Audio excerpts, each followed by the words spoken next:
Hello, I'm William Stewart. Welcome back to our verse by verse study on the book of Galatians. I'm glad you're here. Such a wonderful epistle written by our dear beloved Apostle Paul to the Galatians with the primary purpose of correcting them in their Christian walk, not to depend on legalism based in the Judaic law, but to depend on faith and the great liberty that we have. We're in chapter 3. And today we cover verses 13 and 14. Paul is describing the nature of our salvation based in the Abrahamic covenant versus that of the Mosaic covenant and the law. So verse 13, we're covering 12 and 13 today. Verse 12, and the law is not of faith, but the man that doeth them shall live in them.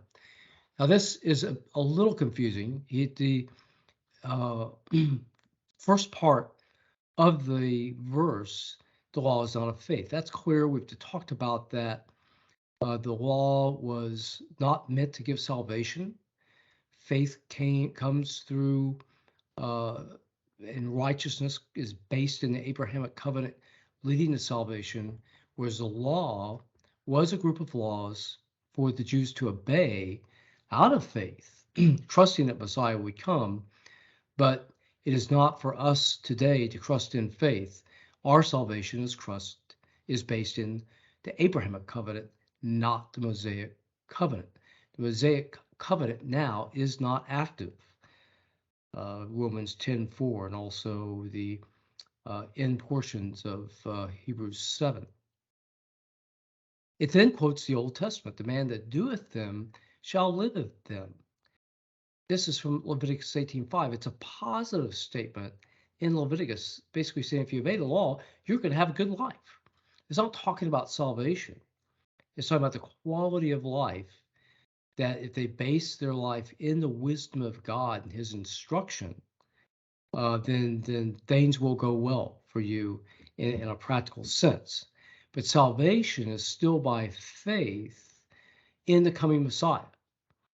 Perhaps you could make the statement that, well, if they do the things of the law and sacrificed, trusting that Messiah would bring salvation, yes, that's what they were supposed to do.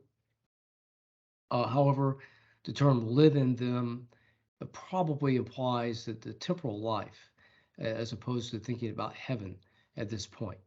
The law generally, in its instruction, is talking about how to live the life on earth. Verse 13 then goes on to say, very interesting verse, Christ has redeemed us out of the curse of the law. So yes, Christ came and redeemed us. He paid the price to purchase us from our sin. That's what redemption means, to pay the price.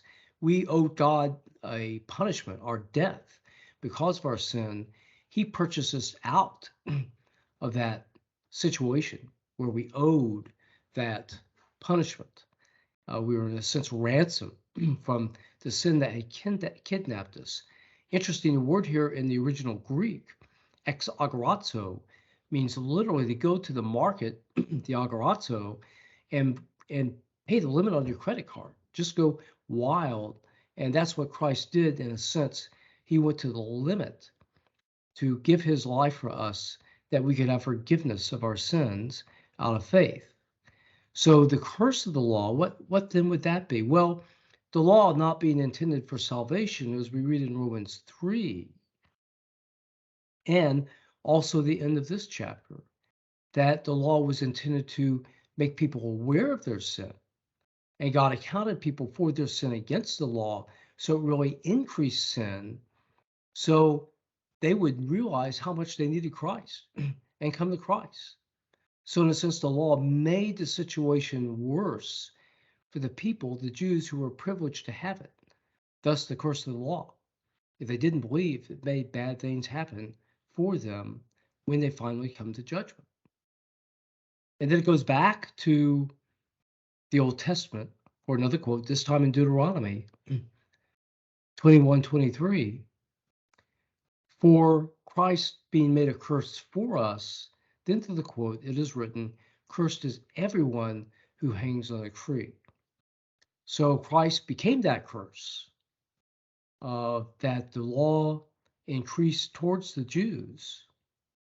And quoting the Old Testament, cursed is everyone who hangs on the tree. Well, this goes back to the fact if somebody deserved death, like a murderer, they would be hanged, and the body would hang there accursed because they were a murderer and they had sinned until the evening time, and they would be cut down.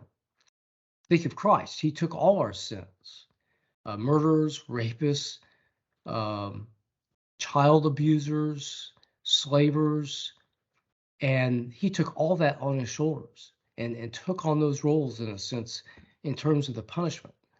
It must have been terrible, the pain and the anguish.